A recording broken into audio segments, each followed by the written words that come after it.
The Elmhurst Historical Museum, located in downtown Elmhurst, is proud to present award-winning exhibits for visitors of all ages.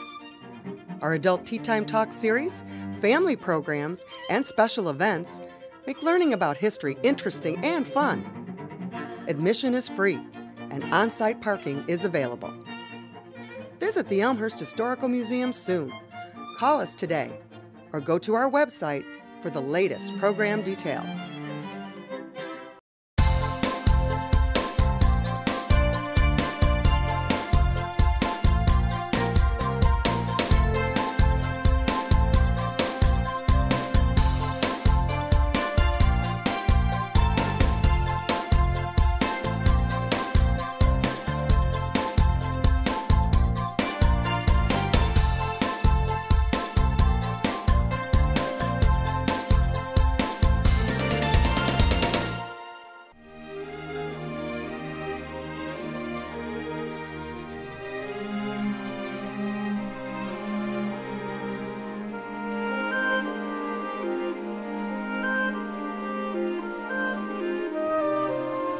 In association with the Elmhurst Historical Museum and the Elmhurst Heritage Foundation, and with the help of Elmhurst Our Kind of Town, this is the 9th edition of Elmhurst Time Travelers, and I'm Ken Bartels, your host. And today, we get to talk to the leaders of classic cinemas and in Elmhurst, the legendary York Theater. And that is, of course, Willis and Shirley Johnson. And Willis and Shirley, welcome to Elmhurst Time Travelers, and thanks for joining me. I've been looking forward to this for weeks. In fact, when I fed you some of the possible questions, I had a really great time doing that because, frankly, I want to hear what the answers are to some of those questions. But we need to go in some progression. So my first question to both of you, and I guess all these questions are for both of you, is when did you decide to get into the movie theater business? Well, it was a decision that in part was made for us. We owned the Tivoli building in Downers Grove, and part of the Tivoli building is a movie theater. And the movie theater is a tenant, or was a tenant at that time. And in, we don't remember the exact date, sometime in June of 1978, appeared on the marquee, closed for remodeling, which we knew enough at that moment that the theater was out of business. So we had a rather large space that was that had been paying rent, and in the movie business, the majority of leases were always signed. People formed individual corporations for each location.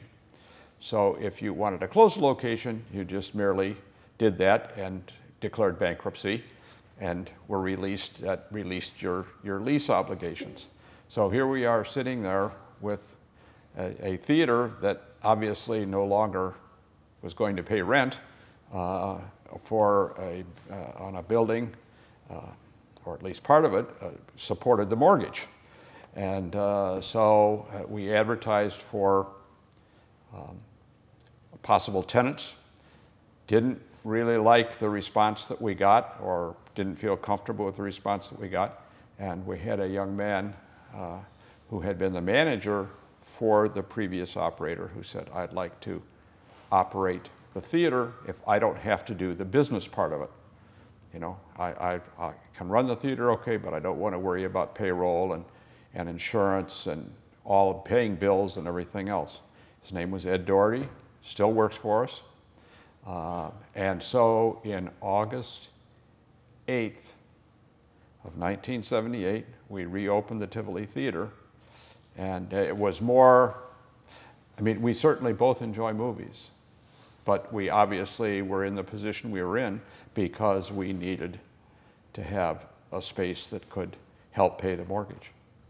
So that's a long-winded answer to your question, I hope. Well, there probably were a couple of hard gulps at that point, though, because obviously it wasn't something you intended to do. It's something Absolutely you did sort of not. Needed to do. Yes. Right. What shape was that theater in at that point in time? It really wasn't in bad shape. This overall, I mean, some of it was tired, certainly, and it was all painted dark green. No. Everything is what I call it. and the concession stand was very abbreviated because, of course, when the theater was built, there was no concession stand. The drink machine was a vending machine. In fact, we still joke about that because it was one of those where you put in whatever you put in, a quarter or 50 cents. And if you can imagine this, a little 8-ounce paper cup Comes dropping would down. drop down. Right. 50% of the time, of course, it was in the wrong spot and your drink went down the drain. And of course, there were no refunds given. But overall, it wasn't bad. And there were still elements of the original 1928 theater that were there. So we certainly have gotten theaters that were more of a challenge in that respect. Well, that was Willis's hometown theater, so it was, you know, near and dear to his heart. And he would always say, "Oh, there's really a lot here that we can do." And after 30 years, we have 75% of it done, maybe. So. Well, there's always something more to do. I imagine it's like owning like multiple homes. There's always something to do. Yes. Right. Always something to change, always something to fix, always something to upgrade. Yep. When people ask, are we done with the Tivoli? Our answer is, it's a work in progress, you know, because it just... So in chronological order, does the York come up next? No. York is number 4. Okay, so 2 and 3? 2 was Park Forest, the Holiday. It was not called that at the moment that we took it over, but it was the Holiday Theater in Park Forest in the shopping center. And then the next, that was in 1980. Then in 1981 was the Lake Theater in Oak Park. And then 1982 was the York Theater. Okay. Well, the York story, since this is an Elmhurst show, we need to spend considerable time on the York Theater, which it justifiably deserves. Coming up on, what, 90 years in 2014? 1924. So 90 years. But can you capsulize, so now you're on a roll. You have several of these theaters, and the York becomes available, it goes on the market, it closes. I don't know what the scenario was in 1982. I don't remember, we were talking about that this morning, trying to have a good answer. I remember, the biggest thing I remember was we had some conversation with Irving Davis, who operated the theater, and we had looked, and all of a sudden there was a phone call that said, "We have to move on this." And I remember it primarily because we have a bowling alley also. And we had registered to go to the bowling convention in Las Vegas, which is always in June. And we had to cancel our reservations because Mr. Davis wanted the deal completed right now, or it needed to be completed right now. And so that's really, we moved very quickly, but by that time we had 3 under our belt, and so it was, and of course the York was still at that moment was a single screen. Right. And so we moved in, we had to move in very quickly. We didn't do a lot of things to open, as I recall. We basically took it as it was and opened the doors. A lot of cleaning. There was, we have some pictures that were scary. Well, I guess I can recall, scary isn't the word I'd use, but I remember being in the York Theater in that time frame, and of course it was one screen, but it was also not first run. No, it wasn't. I remember being in there with a lot of people a lot of the time, so it it continued to have its following and folks that, you know. But I can remember a couple of times where, you know, got stuck to the seats, and I can remember looking up and wondering about some of those ceiling tiles and a few things like that. Yeah. But you know what? It didn't stop me from going there. It never stopped me from going there. But so, you know, you've got a theater that needs some help. Yes. So what happens then? Well, we worked with what we had. We drew plans to make it a 3-screen, working with a contractor that we had worked with, and it was interesting. We presented the plans, and there was some. The city had some desires as to what, and you know, I need to back up, because we basically operated the theater until 1984, just as it had been cleaning it up. Mm-hmm. And then one of the other tenants in the building was Harvey London, who had a jewelry store where the olive oil store is today, and where Let's Have a Party was forever. Right. And he and Irving Davis owned the building, and they went bankrupt. Not his jewelry store, but the building and the theater operation. And so the bank came to us and said, well, you've got a long-term lease, so, and you're the majority of the building, so, and we, the bank, do not want to be in the theater business, so you are the logical, and what it was, as you being in the banking business can appreciate this, the Elmhurst Bank was in first position, and the LaGrange Bank was in the second position. Well, in order to cover themselves, LaGrange Bank had to take out Elmhurst Bank. And so LaGrange's, who came to us and said, you're the logical buyer. They made us a deal that we couldn't refuse. And then we drew the plans. And then we tried to move forward. But the city had they had one major desire. They were on a mission for fire suppression within the downtown. They were very concerned about that. And there was no way that we could afford to sprinkle a building. And so the plans didn't go forward. And they didn't go forward, and they didn't go forward. And then in the late 80s, as I recall it, they hired I think it would have been today economic development director. As I recall it, his name was Gary Worth. And Gary Worth accomplished a lot of things. And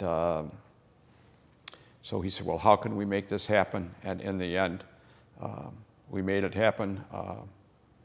And we made it happen because the city of Elmhurst was willing to work with us. The cost of the project was $1.1 million. We could get $700,000 in financing. And so obviously we were $400,000 short. And the city of Elmhurst made us a $400,000 second mortgage.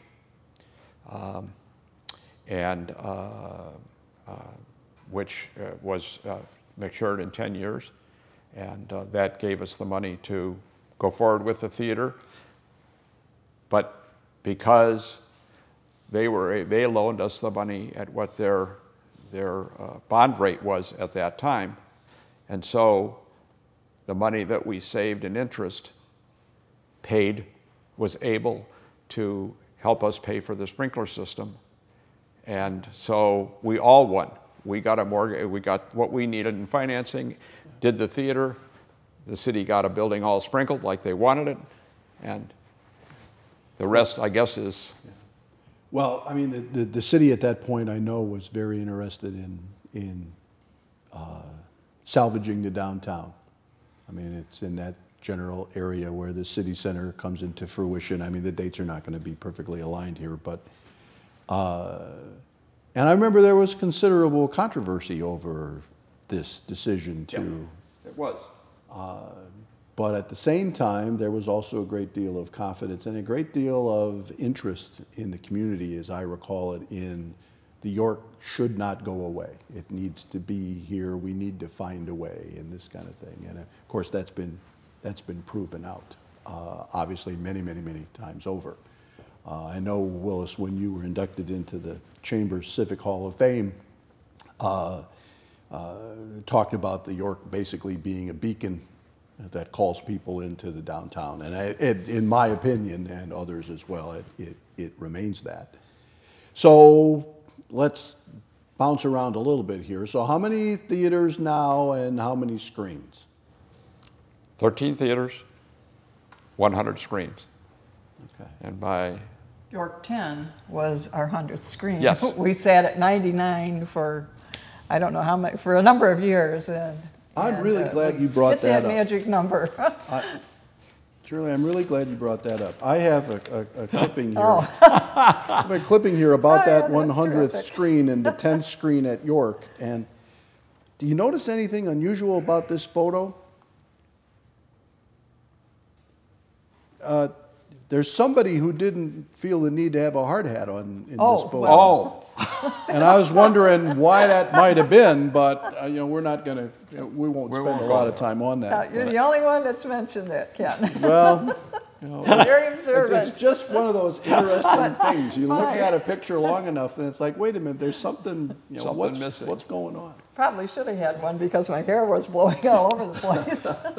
So 13 theaters, 100 screens. We're going to talk a little bit more about the York, but does another renovation in that family of 13 pop to mind as a particular challenge, or have they all been challenges?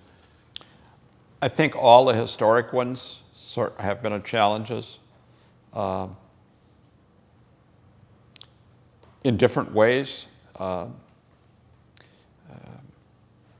I think, and you know, they've all been single screens when we've started out, with the exception of Woodstock, which was 2 screens, which we're in the process of, interestingly enough, bringing it back to what it was in 1927.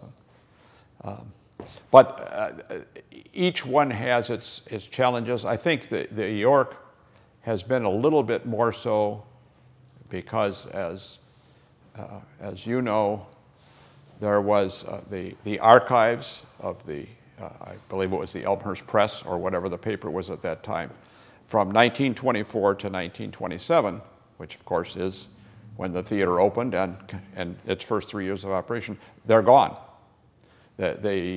All of the archives of the newspaper, which is where everything was, burned up. So we have no original pictures.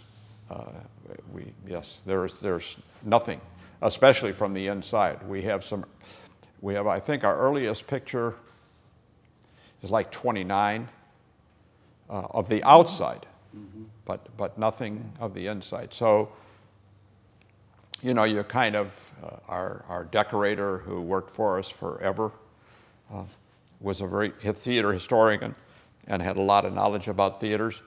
And so he had a pretty good sense of what things looked like or what things should be.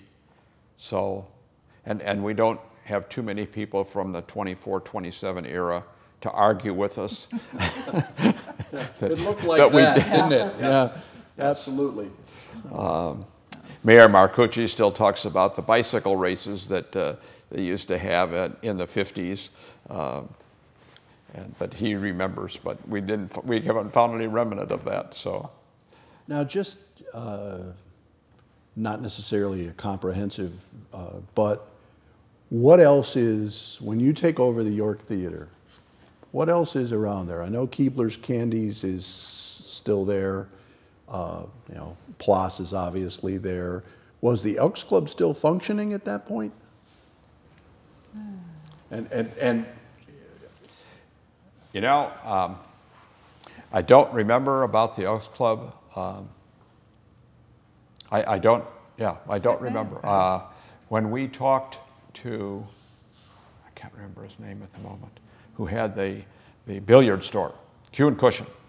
Right. I think it was '86 when he bought the building, but I don't know if the Elks Club. That sounds like about the time that I remember it not being available. I was up there for a Christmas party somewhere in the early '80s, and that was the only time I'd ever been there until recently when you took me in the building. But we had the Elms Restaurant, right? Was in our building, and then there was a significant restaurant across the street. And Ruby's was across Ruby's the street. department store, absolutely. And of course, Abner was next door with Leonard's. And he had a, not only did he have his men's store, but I recall rightly, he had a ladies' store and he had a shoe store. The feminine side? I'm not sure if that's the name. I might not be remembering, but somehow or another that sticks I guess I was more focused on the York, and so didn't. And obviously the upstairs was empty, because the only tenant who was still upstairs when we took over was the Irving Davis had an office upstairs in one of the rooms. Other than that, it was. And I remember there was a beauty salon upstairs, and it was like I walked in, and it was like someone said, "I'm going home today," and they left and locked the door. We walked in, there's shampoo, there's combs, there's brushes. Everything. It was just, they just left. That was one of the strangest things that, I mean, you just wouldn't do that. You'd pack up at least some of the personality, you'd take it with you. But we're going to take a short break. Before we go to break, though, be thinking about how many flashing lights there are on the marquee. And when we come back, we'll find out. You're watching Elmhurst Time Travelers. We'll take a short break and be right back.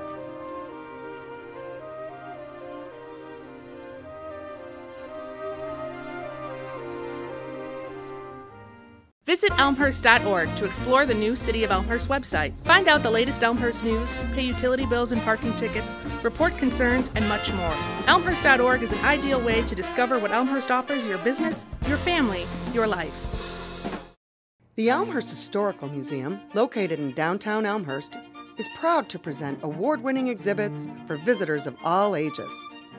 Our Adult Tea Time Talk series, family programs, and special events make learning about history interesting and fun. Admission is free, and on-site parking is available. Visit the Elmhurst Historical Museum soon. Call us today, or go to our website for the latest program details.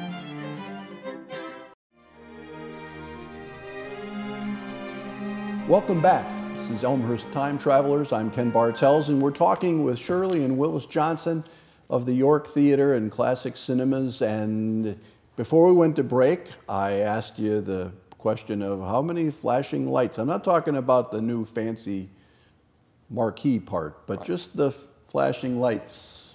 I believe it's 923. 923. And I won't say that of the, 923, and I candidly did some research. And not all of those flash. But yes, the majority Enough of them flash to give the illusion that they Oh, all boy. flash? Eight, all but about 150 of them flash. And of course, the job of someone is to make sure that there's none out, right? Absolutely. As anybody in our company will tell you, one of Willis's pet peeves is light bulbs that are not working. We stand across the street and Willis checks the marquee, and if there are lights out, he writes a little note and someone hears about it. Yep. Details, Yep. right? Right. You're in the entertainment industry. That's right. And somebody else, if you don't notice it, one of your customers notices. They sure do. Sure. So 13 theaters. Do you have a favorite? I mean, I already heard that the Tivoli is your growing up theater, but do you play favorites in that 13? Well, Shirley and I like Art Deco. And certainly the lake is Art Deco and was designed by a world-famous architect. And the Paramount in Kankakee is also Art Deco. Now the lake is where, just for folks who are watching us? Lake is 1022 Lake Street, 2 blocks east of Harlem on Lake. In Oak Park. In Oak Park, yes, Right. I'm sorry. No, that's fine. Yep. Okay, so the lake. Now, York originally is Spanish motif. Yes. It goes to Art Deco in the 30s at some Yes. point. Right. And then you bring it back to Spanish, correct? Inside. Inside, Inside, yes. yes. Outside, Art Deco outside. the unfortunate part about the outside is it had a beautiful terracotta front on it. I mean, that. And I don't know why they did it, but they did. They took all the terracotta off with apparently a hammer and chisel. So when we pulled the porcelain panels off, which didn't take much because they were falling off, there was nothing there. And so we made a decision. We found somebody who did porcelain panels and had all new porcelain panels made in exactly the same size, exactly the same color as they had been. So we made a decision because the Department of the Interior recognizes historic significance over 50 years. So the marquee was put on in the late 30s, early 40s. So we had our 50 years. So we decided that we would make the inside Spanish because that was relatively easy, and outside would be Art Deco. So we have 2 different periods and 2 different styles. Now, the York goes from 1 to 3 screens. Yes. And I think at that same time, the business decision is made to go first run. Is that right, or was that a little later? That was later. A little later. We added 4 and 5. Okay. And then after a period of time, we went to first run. Okay. Shirley looked it up, and it seems like it was 1998 Around there. that we Right. were able to go first run. Okay. Obviously a business decision. Do you recall what the reaction was? Now, obviously, we're sitting here in 2012, and the York's doing just fine, so long-term reaction was good thing. But at the time, what did you get feedback? Sure, because we were, by that time, I don't know if we'd even gone to $1.75 yet. In fact, when still Shirley at looked it up, I $1.50? think we were what, Might have been. $3.50 and $5 or something like that. So we got some pushback because we were a more economical in terms of pricing, but we also, our movies were More current. are a lot more current today. So I think there was a good side and a bad side. Was it the right decision? Absolutely. Do you remember the first run movie in 1998 or whatever year it was? Well, we didn't remember it, but we looked it up. That's good enough. Because we knew you'd ask us. Was City of Angels.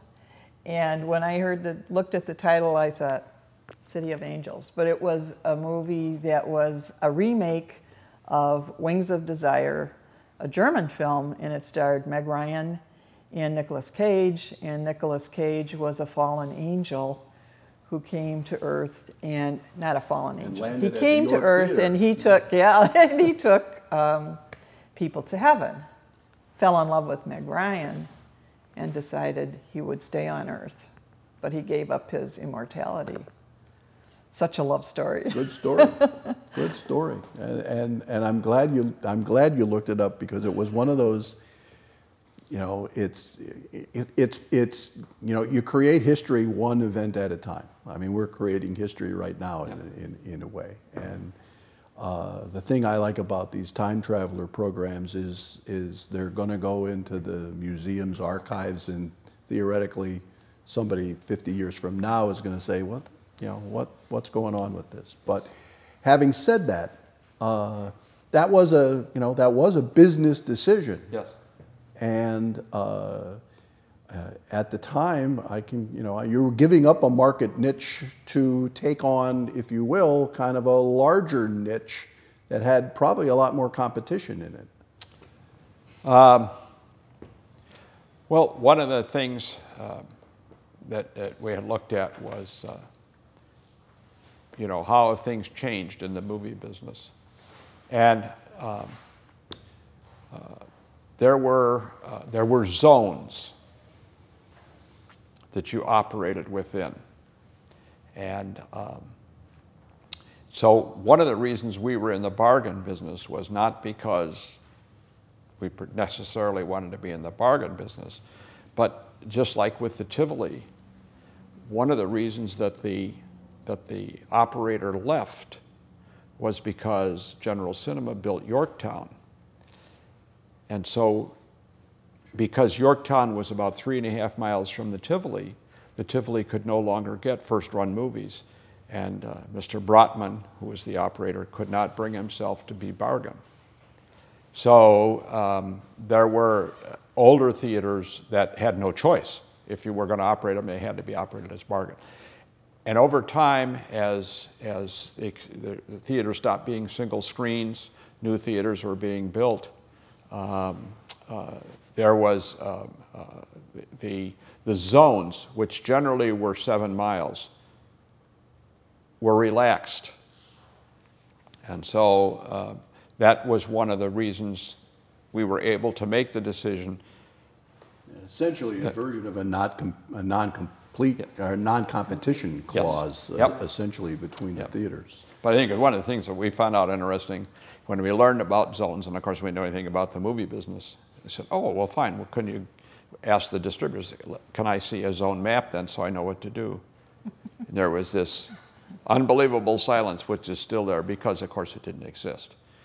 And it was not necessarily the same from distributor to distributor. So it was very interesting. Yes. We'll just leave it at that. So it's 30 years, 2012, 30 years of the two of you owning the York Theater. Along that journey, we've sort of covered the beginning, but did you have a plan for 10 screens? Probably not 30 years ago, but as things morphed along, now it's its own little world. And 10 screens and an amazing job of taking the footprint that you have, and it's been expanded a little bit, but the footprint that you have and creative use of space, and yet many of them are all a little different. Inside the York, there's all these little worlds. And they all have their own movies, but they all have their own little character features too.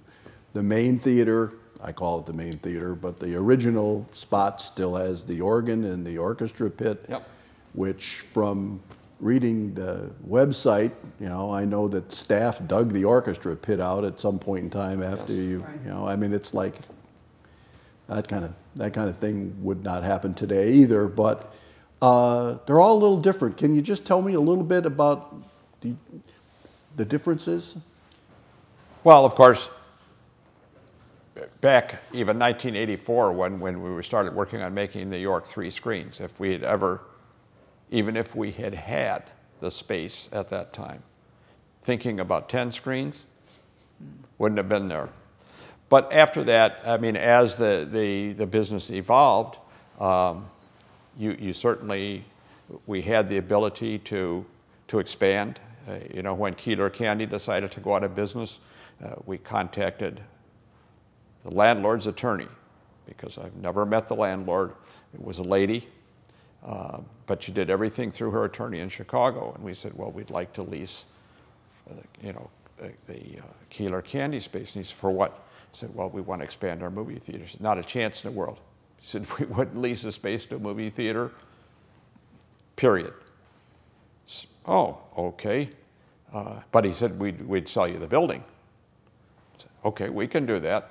So that gave us the opportunity to add the 2 screens that we added, as well as the rest of the building, rehabbing it. And of course, then subsequent to that, we talked to Abner Gannett about his building, and we went back and forth for 5 or 6 years before we were finally able to work a deal that allowed us to expand, 2 more screens. So I think that's really kind of how it evolved, and the business was evolving. And then we always try to pick up historic artifacts. You go with that about in the original theater, there were wall sconces all around the perimeter of the theater, and Joe, again, Dusabella, took those, had them all redone, and those are today the chandeliers that are out in the lobby, the concession area. The 2 chandeliers as you come in, there's nothing special about them. The chandeliers in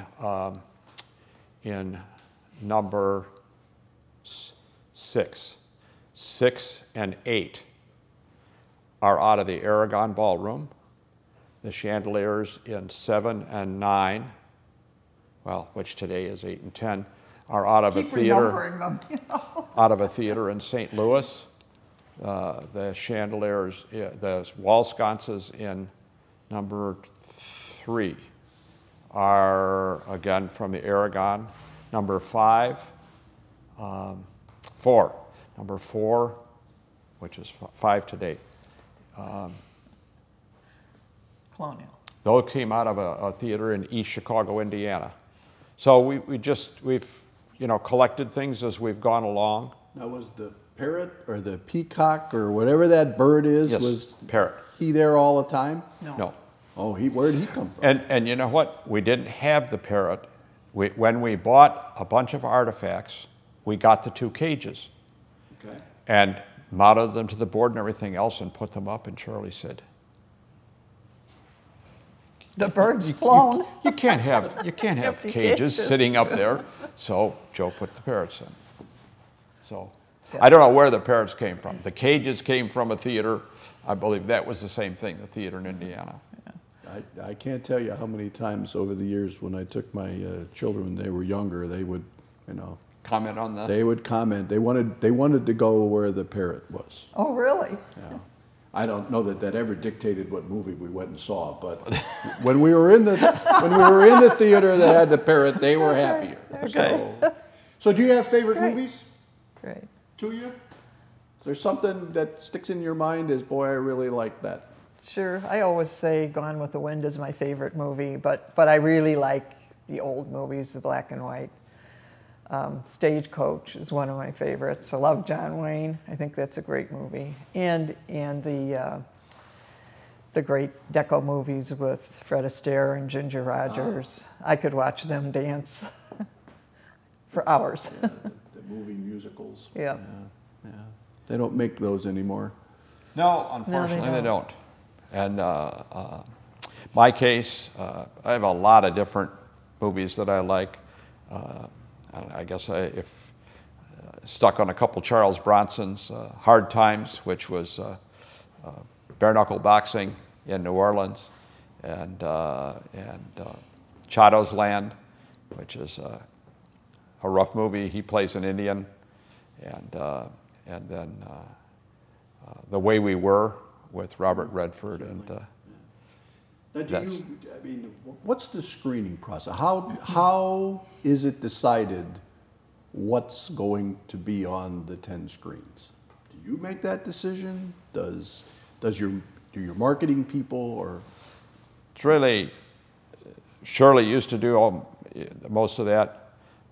Today, we have an outside booker that we work with, but he and Chris, and candidly, the decision is made based on what we think is going to do the best at the box office, because we still have to pay the bills.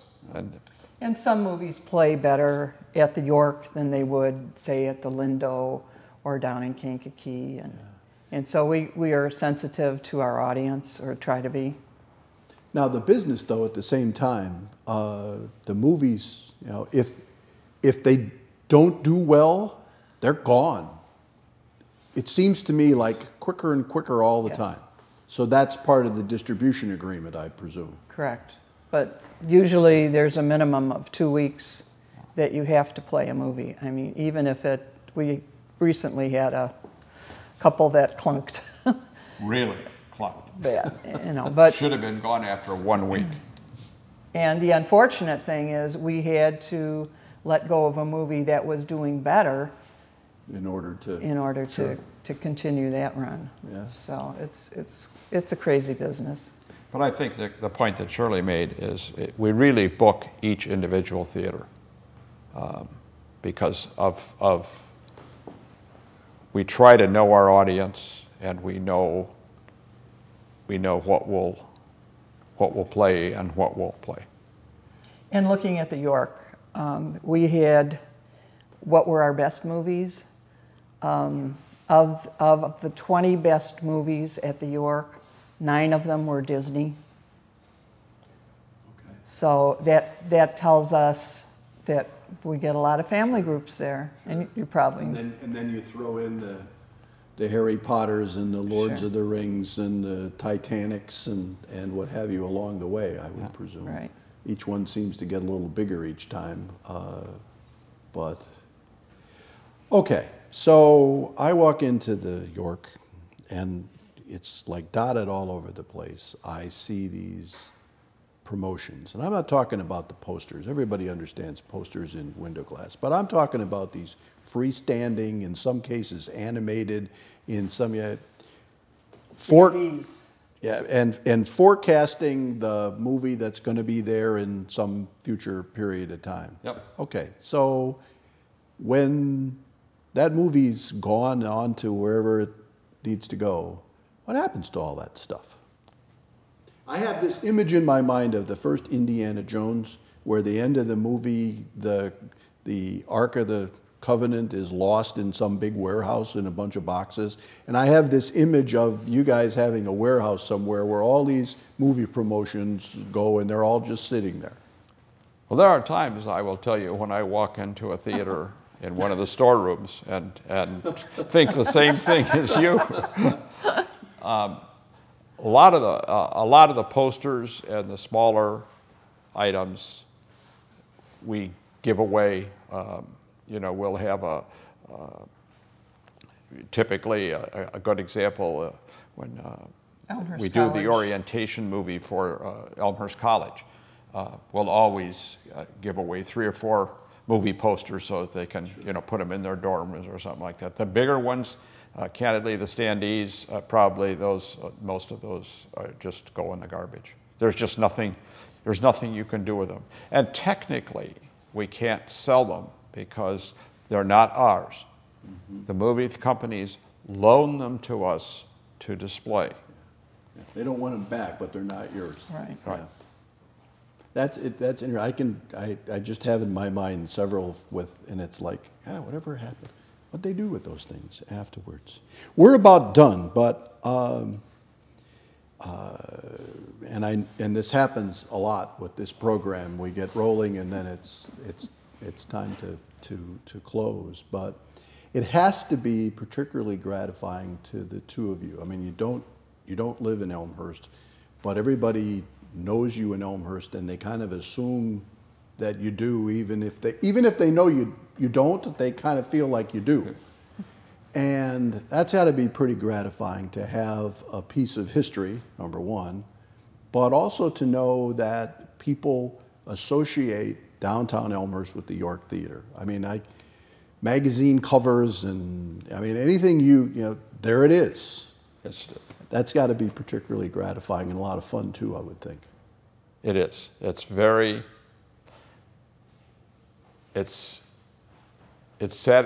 satisfying for a lot of reasons, because one, I guess I'm a sign person, but because it's beautiful on the outside, and we think it's beautiful on the inside. It's also because we have so many friends, because we feel that we've helped in our own way make, especially City Center, what it is today. We've been part of that. And so, yes, I think, we've talked a couple times about, changing our residence, but candidly, it would be very challenging because we have a rather large footprint in Downers Grove. That's where our offices are, and selfishly, we live 2 blocks away. So we have a terrible commute. As long as most people think you live in Elmhurst anyway, why bother? Yes, yeah, I guess. Well, thank you both. This has been, as I said, it was something I was very much looking forward to. I thank you for being here. A couple of things before we close for the audience. Number one, we're in the Churchville Historic Schoolhouse, as we've been now for several programs, which is part of the museum, the Elmhurst History Museum and the Heritage Foundation. And then I also want to mention that starting in late October and running through January, there will be a Centuries of Progress exhibit, which is a history of America's World's Fairs. And it's an exhibit that just happens to be sponsored by the Johnsons and Classic Cinemas and the York Theater. So thanks again, Willis and Shirley, very, very much. This has been Elmhurst Time Travelers. I'm Ken Bartels, and we will see you again.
The Elmhurst Historical Museum, located in downtown Elmhurst, is proud to present award-winning exhibits for visitors of all ages. Our adult Tea Time Talk series, family programs, and special events make learning about history interesting and fun. Admission is free, and on-site parking is available. Visit the Elmhurst Historical Museum soon. Call us today, or go to our website for the latest program details. Hi, I'm John Quigley, President and CEO of the Elmhurst Chamber of Commerce and Industry. In these challenging economic times, it's imperative that our residents and businesses band together to not only shop Elmhurst, but buy Elmhurst whenever possible. We have great stores in our city center, Spring Road, Butterfield Road, York and Villette Streets, St. Charles and Route 83, North Avenue and Lake Street, along North York and even Grand Avenue. I ask for your help. Let's keep our tax dollars in Elmhurst.